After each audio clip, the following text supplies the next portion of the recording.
So when you saw the term heart leader and you came into this organization, before you saw our definition of what we felt a heart leader was, what does that invoke in you? Like, what does being a heart leader represent for you?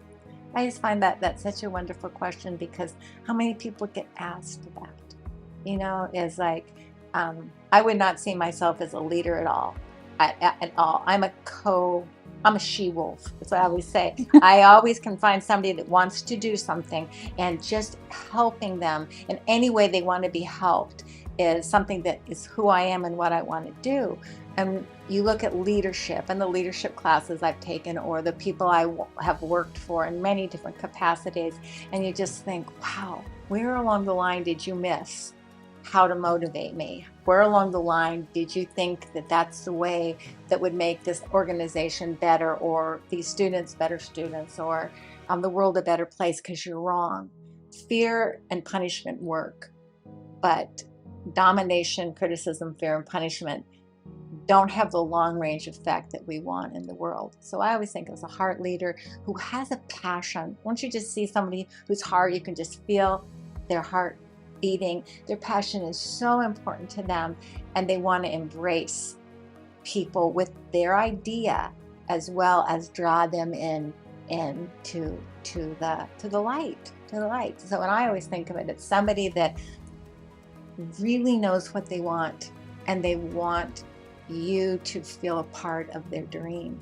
And so I look at the people that you're working with and the things you want to teach, and think, how many people out there are a creative force, are somebody to be reckoned with from the good, that want to include as many other people that want to be part of the same mission, but don't want to lead it, want to be inclusive with it. And so I think a heart leader, just their own inner light is so strong that they want to draw people in, not out of fear, but out of passion.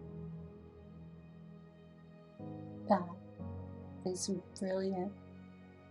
Well, I'm hoping that you're attracting a lot of people, because the people that you have seem to really feel that way, that they want to lead from the heart. And maybe the way that we've been led in the past, and any kind of a leader, it was not that way. It was not the way that you actually, as you said when we started this conversation, the brain down is not how we learn. It's the heart open is how we learn. And when you've tapped into somebody's heart, then you get what you're trying to get in the first place. You get the brain engaged, you get the emotions in line, you get the power of being a human spirit going. So let's do it, as many people as you can. Yes, that's why we call this a movement, right? Because it's not about any one of us. It's a bunch of heart leaders coming together, each one stepping into the leadership role that their skill set is most aligned for. But it's like, you are so well equipped to lead our education center. I don't have that skill set. I know enough to be dangerous. But now that you are here, I'm going to share the insights that I have, but I trust you implicitly.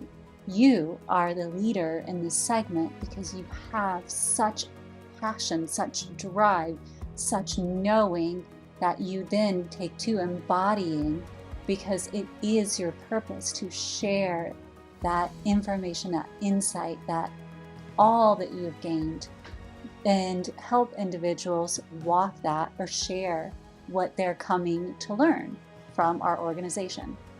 I don't need to lead everything. But you do so well is the concept of a team that's actually willing to listen to each other, that takes curiosity and creativity and said, well, I don't think I agree with anything that they say, or maybe I need to step back and come up with a different approach, or I think I know everything, but that person might have something to say, and let go of your own preconceived ideas about anything and be curious, to be creative, and see how we can move forward with it. Because a leader doesn't have any power to make things change except fear unless they have a team that really backs them with matching skills, as well as the compassion and the empathy of how difficult it is to get any project together.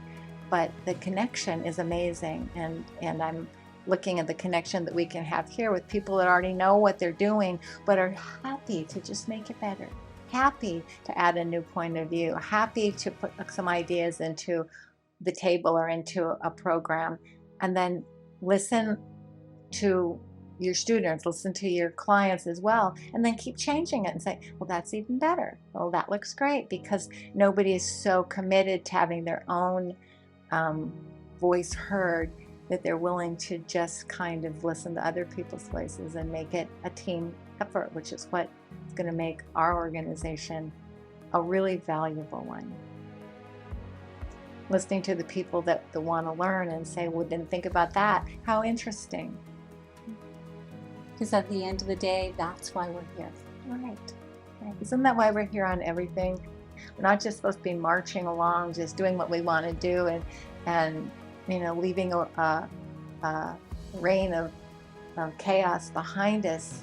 You want to somehow make a big difference with your ideas and your energy with other people that wanted to be on the same pathway, and maybe we're not ready to get on it by themselves, or we're just waiting for you. And then there you go. I love you, lady, and I'm so grateful you're here with us. It's just such an odd set of circumstances for me that I'm just amazed. So we'll see where we're going. Spirit will always bring us together. Oh, good.